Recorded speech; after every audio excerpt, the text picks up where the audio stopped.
Here it is, my friends, the 2023 Hyundai Tucson. I have the N-Line all-wheel drive, a worthy competitor in the compact SUV class and segment, competing with the likes of the CR-V, that's a heavy hitter, the RAV4, also a top contender, got the Rogue and Bronco Sport, just to name a couple. Today I'm going to give you a quick overview, some specs, some highlights with all the information and details on everymandriver.com. In the meantime, let's get started. The Hyundai Tucson actually comes in 10 different trim levels, and there are different powertrain options you can go with. You have the gas engine, you got a gas plus electric hybrid, there's also a plug-in hybrid. We just got the good old-fashioned gas one. We got the 2.5 liter four-cylinder. This has 187 horsepower, 178 pound-feet of torque, made to an 8-speed automatic transmission. This can tow up to 2,000 pounds, not too shabby. It's got 7.1 inches of ground clearance, so if you want to take the off-road challenge, you can. Just be aware of the 7.1 inches of ground clearance. And fuel economy and mixed driving with ours, 26 miles per gallon. One of the things I found impressive during my week with the Tucson was the cargo capacity and how versatile it was. I know it's not up to CR-V standards, which is pretty darn impressive itself, but respectable. Now there are a couple of ways you can open this. There's a button just left of the steering wheel. There's a button here on the key fob. You can press and hold that. Pretty obvious to know which one that is. The third option is just down here at the base of it. Soft little pad. You can press a button and up it comes. So look at that cargo hold. Over 38 cubic feet of cargo space back here. Now that's pretty impressive. As a full-size adult, look at that. Sure, my head's not going to fit underneath here, but space-wise, pretty impressive. Now there's also some storage just below here. That's where you find your spare tire and jack kit. Folding those seats down, which is a 60-40 split, you increase it to over 74 cubic feet of cargo volume. Yeah, the CR-V is over 78, but hey, they all have to give and take. This vehicle has increased in size over years, still staying within the compact SUV category, but now over 74 cubic feet of cargo volume behind, or when both seats are folded down, I should say. I mean, when you're done, it's cold outside, press the button here, walk away, and it's good to go. Good to go. I am cold. The exterior color on this Tucson, Phantom Black. I love that description of the color. Question a lot of people may ask is, what does the N-Line mean on a Hyundai Tucson? Well, they describe it as having a muscular stance based on sensuous sportiness. Sensuous and sportiness is now being used to describe what a vehicle looks like. What do you think? Is that sensuous sportiness? Maybe it is. Maybe that's a new definition of sensuous sportiness. There's more. This N-Line, which starts just over $34,000, emphasizes the Tucson's exterior and cabin style with distinctive colors and exclusive 19-inch wheels.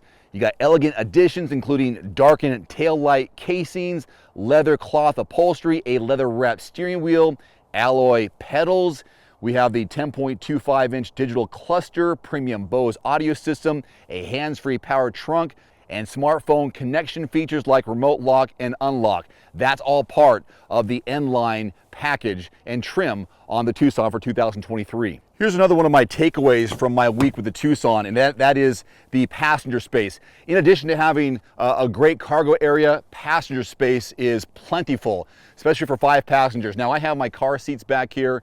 I got the front-facing car seat, also a booster seat for the 2 kids, and they've got lots of legroom. Of course, kids are going to have lots of legroom, but what about adults? I'm glad you asked, Dave. Come with me and take a look. So I am 5'11", have been for years.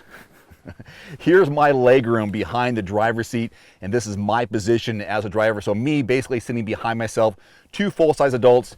This is quite comfortable for a compact SUV. I like it. And even though we don't have a sunroof or a moonroof in this one, I've got plenty of space.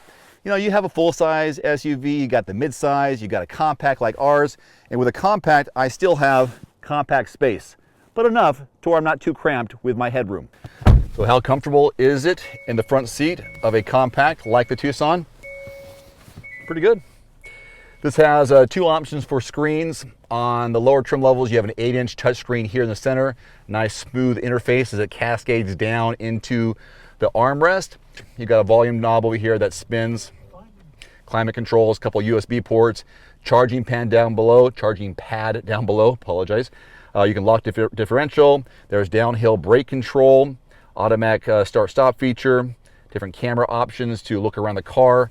And this lane lines do change and turn with the steering wheel, so it helps you line up and back into parking spots, no problem. Otherwise, the steering wheel mounted controls, usual suspects here with your Bluetooth on the left-hand side, volume on the right-hand side, cruise control, lane departure warning, lane assist, all that good stuff for safety. And that's why this has a 5-star safety rating, which it had a couple years ago, and that continues to carry over into these models from 2021, 22, and in 2023. So safety, a priority, and consistent over the last couple of years. Whether you're driving around town or on the highway, it's a very smooth driving experience. While this engine isn't super powerful, again, the 2.5 liter 4-cylinder, less than 200 horsepower, it doesn't get up to speed very fast, but when you get up there, it's comfortable, nice cruising speeds at highway speeds. And again, the safety with the lane departure alert, cruise control, all that is good. So your MSRP range on a 2023 Hyundai Tucson is between $28,000 and $46,000. That's because we've got 10 different trim levels to choose from, engine options, and so on. Ours, again, right around $37,000, $38,000. I would have no problem recommending a Hyundai Tucson for your family if you're looking for a compact SUV. This checks a lot of the boxes. Definitely worth a look and absolutely a test drive. Until next time, I'm Dave. Thanks for watching. More information right now on everymandriver.com. Adios. One final note, if you are in the market for a new vehicle soon, great. Connect with your local dealership and price and test drive at least 3 different vehicles. A vehicle's strengths and weaknesses can only be discovered when you are behind the wheel. My reviews can be good, but you need to test drive these yourself. Visit quotes.everymandriver.com, select the make, model, and your zip code, and you'll get invoice pricing in your area on those vehicles. Shop smarter with price quotes at quotes.everymandriver.com. Thanks for watching. Please click subscribe and give us a thumbs up. See you next time.